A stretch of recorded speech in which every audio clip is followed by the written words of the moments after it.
विवाह का प्रसंग है। एक बात बड़ी सुंदर है। 7 सीढ़ी रुक्मिणी जी उतर के आई और हमारे यहाँ विवाह जब आप लोग जब भी करें तो आप देखेंगे वहां विवाह में समय दे के देखिए, आपके पुरोहित, आपके पंडित लोग, आपके घर के आचार्य ये कराते हैं बड़े अच्छे से। लेकिन हम लोग देखते नहीं है, पिक्चरवा देखने चले जाते हैं नदी और पंडित बनते हैं। 7 फेरा कराइए गुरुजी। तो कहे भैया 7 फेरा क्यों? तो कहे पिक्चर में दिखाया है। तो कहे भैया जब पिक्चर नहीं बनी थी तब कहे फेरा करते? तो पिक्चर प्रमाण नहीं है।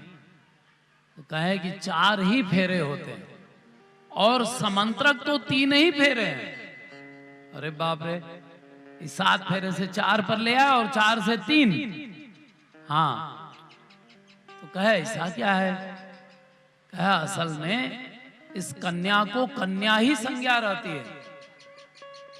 कितनों फेरा ओरा ले ले, अगर 7 है वो कन्या। अब तो इतना बड़ा मंडप बनाते नहीं, अब सारा तो पहले कैटरिंग वाले ले लेते हैं। कैटरिंग से बचा जो कोना उसमें होटल ₹1,00,000 आप लोग खर्च करें, आपके देवता एक कोने में फेंक देते हैं। आपके देवता और पितर जो बची हुई जमीन है, कहे इस कोने में ही मंडप रहेगा, यहाँ नहीं रहेगा। कहे भैया यहाँ गंदगी होगी। मंडप से गंदगी होगी जिसमें गोबर लिपा जाता है, जिसमें देवता पधारते हैं। ये मंच इतना ऊंचा क्यों बनाया? यहाँ देवता विराजमान, इसको ऊंचा, अपने से ऊंचा स्थान दिया। और विडंबना है कि हम लोग जिस नींव पर, जिस विवाह की नींव पर जीवन भर बालकों को, गृहस्थियों को आनंद लेना है, उसके लिए मंडप एक किनारे बनवाते। अच्छा, एक किनारे बना दिया तो चलो कोई बात नहीं, देवता लोग तो कहीं भी रह जाते हैं। देवता और ब्राह्मण, हाँ चलो बस थोड़ा इधर आ जाइए, हाँ चलो इधर। एक तो मंत्री जी को कह के देखिए, बैठ गए हो तो कहिए जरा सा इधर हो जाइए, कोई आ उठेगा चल देगा। अब पीछे पीछे दौड़ते रहे, अरे मंत्री जी, अरे मंत्री। तो उसके अंदर देवत्व तो नहीं है, तो देवता तो कहीं भी रह जाए। तो वहीं पर जब मंडप होता है, कन्यादान के बाद फेरा भी हो जाए, 4 फेरा है, तो इसमें कहे कि धर्म, अर्थ, काम और मोक्ष, यही 4 फेरे होते हैं। तो इसमें ऐसा कहें तो फिर कहे कि धर्म, अर्थ, काम में लड़की आगे क्यों रहती है, मोक्ष के समय लड़का आगे क्यों आ जाता है? ऐसा प्रश्न आएगा तो फिर वही आ जाएगा कि आप लोग जातिवाद करते हैं। कहीं लड़की को आगे कर दिया, तीनों समय में लड़की आगे रहे, और जब मोक्ष का आ गया था तो महाराज पीछे से हटो, हम आगे चलेंगे, और ऐसा आगे चल, तो यहाँ फिर विवाद हो जाएगा।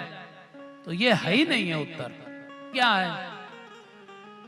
किसी भी कन्या के जन्म लेते ही उसके साथ में उसके 3 पति रहते।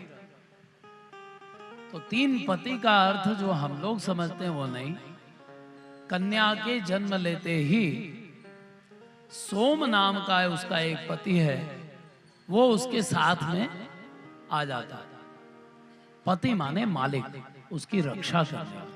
14 भुवन एक पति होय, है ना? तो पति माने हम सब के पति कौन? तो भगवान, संसाराधिपति। पति का अर्थ मालिक लगा। तो कन्या के जन्म लेते ही सोम उसका मालिक होता है। कुछ दिन बाद जैसे वो बड़ी होती है, उसमें गंधर्व का प्रवेश होता है और अग्नि का प्रवेश होता है। ये 3 कन्या के पास जन्म लेते ही रहते हैं, आजन्म। इसीलिए हमारे यहाँ माताओं को हवन करना मना किया, निषेध नहीं किया। निषेध का अर्थ ये मत जानिएगा कि ये बंटवारा कर दिया, या आपको कर दिया, या इनको कर दिया, ऐसा शास्त्र नहीं कहता। अगर निषेध कर देता तो गांठ क्यों जोड़ते? पति पत्नी को गांठ जोड़ के बैठाते हैं। शालिग्राम जी का जब पूजन आ जाए तो कहते जरा आप दूर रहिए, इनको अलग करने दीजिए। शालिग्राम का पूजन, हनुमान जी का पूजन, अग्नि का हवन, ये कन्या को मना कर दिया, स्त्रियों को मना किया। तो ये हमारे आजकल के जो स्मार्ट बनाने वाली कंपनियां हैं, इन्होंने समझाया कि तुम्हारे गुरुजी तुमको बेवकूफ बना रहे, घर में स्त्री और पुरुष को अलग अलग कर रहे हैं। अब यही समझ लो वो कह रहे हैं कि हम अलग अलग कर रहे हैं। हम अलग अलग कर सकते हैं क्या? स्त्री पुरुष हम लोग बना सकते हैं? कोई हिम्मत है? और फिर भी हम लोग उनके आगे दौड़े जा रहे हैं। हाँ सही, ये कह रहे हैं। तो कहा अरे स्त्री पुरुष को अलग किया विधाता ने। वो अभी आप लोगों ने कथा श्रवण किया होगा, तो वाम भाग से अलग सृष्टि, दक्षिण भाग से अलग सृष्टि, और इन दोनों को मिला करके ये महासृष्टि हुई। तो अलग करने का विधान क्या कर लेगा? ठीक है, आज राष्ट्रपति जी बनी है, तो राष्ट्रपति पुल्लिंग शब्द है, बदल दो। अगर बदल दोगे तो मानवाधिकार लग जाएगा। बदल सकते हैं? नहीं बदल सकते। कहने का तात्पर्य भैया कि जब कभी भी कोई शंका हो जाए, स्मार्ट बन के मत देखना, अपने बाप दादाओं को बेवकूफ मत समझना। जैसे ही कन्या जन्म लेती है तो 3 उसके पास देवताओं की ऊर्जा आ जाती है, और जिसके पास जो है उसको और देने से क्या होगा? किसी का पेट भर गया हो और उसको 1 किलो रसमलाई और खिलाना चाहें आप, तो क्या होगा? अगर कदाचित दांत चियार के आई करके खा भी जाए तो क्या होगा? क्या होगा?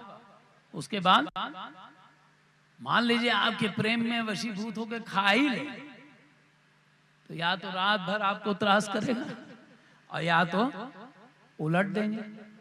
इसका मतलब है जिस चीज की जरूरत नहीं है वो नहीं चाहिए।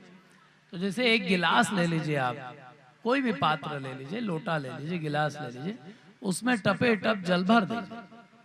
अब 1 घंटा जल आपके पास और है, तो आपको मन होगा कि और इसमें भर दें। भरेंगे? गिलास अगर ऊपर तक भरी है तो उसमें 1 घंटा जल और भरना चाहेंगे?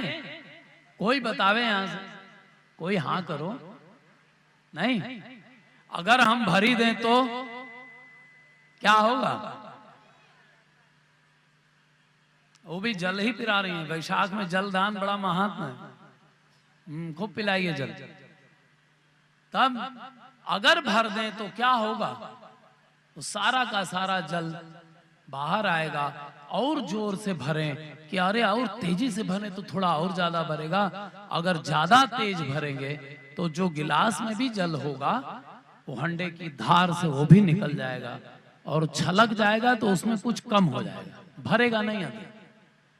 इसलिए जो चीज आपके पास है उस चीज को वापस देने से वो वापस हो जाएगा। अग्नि, कन्या के अंदर अग्नि है, इसीलिए हम लोग कन्या नाम कहते ही उसका चरण छूते हैं, पूजन करते हैं, वो पूज्य है। नवरात्रि अभी अभी पधारी है नवरात्रि, तो नवरात्रि में हमारी सारी छोटी छोटी माताओं का पूजन हुआ है, सब घर में। उसमें अग्नि तत्व है, तो अग्नि को, अग्नि का हवन करने का अधिकार नहीं। शालिग्राम का तत्व कन्या में व्याप्त है, इसलिए शालिग्राम का शिला स्पर्श करने से व्यर्थ होगा, कुछ अनिष्ट नहीं होने वाला, क्रिया व्यर्थ होगी। जैसे गिलास भरा है तो उसमें और जल या दूध भरने से वो गिरेगा, सिवाय व्यर्थ होने के पदार्थ व्यर्थ होगा, शरीर की क्रिया व्यर्थ होगी, समय व्यर्थ होगा। उसी तरह से ये जब तीनों देवता उसके अधिकार में रहते हैं ना, जैसे आपका अधिकार जिस पर हो और उसको कोई लेके जा रहा हो, आपका मोबाइल रखा हो, बिना पूछे कोई उठा के लेके चल दे, तो क्या करेंगे? अगर देख लिए तो जाने देंगे? नहीं जाने देंगे। अगर चला ही जाए तो क्या करेंगे? दौड़ा के पकड़ लेंगे। पकड़ेंगे कि नहीं? पकड़ लेंगे। अगर बलवान हुआ तो चिल्लाएंगे, बचा लेंगे अपना मोबाइल। अगर कमजोर हुआ तो हनुमान जी का 2 मुक्का ले लेंगे, मोबाइल लेंगे ना। तो ये जब हम मनुष्यों की बात है, तो देवता जिसको पाले पोसे हैं उसको यदि कोई चौथा व्यक्ति आके छूता है, स्पर्श करता है, तो वहां देवता आगे आ जाता है। अर्यमणम कन्याम अग्निमय क्षत सनो अर्यमा देव प्रेतो मंजंतुमापते स्वाहा। जब 4 आहुति करती है कन्या, विवाह में लावा से आहुति होती है ना, लावा परछे जाए, तो लाजा से जब आहुति करती है तो इन तीनों देवताओं से अपनी मुक्ति मांगती है। किसके लिए?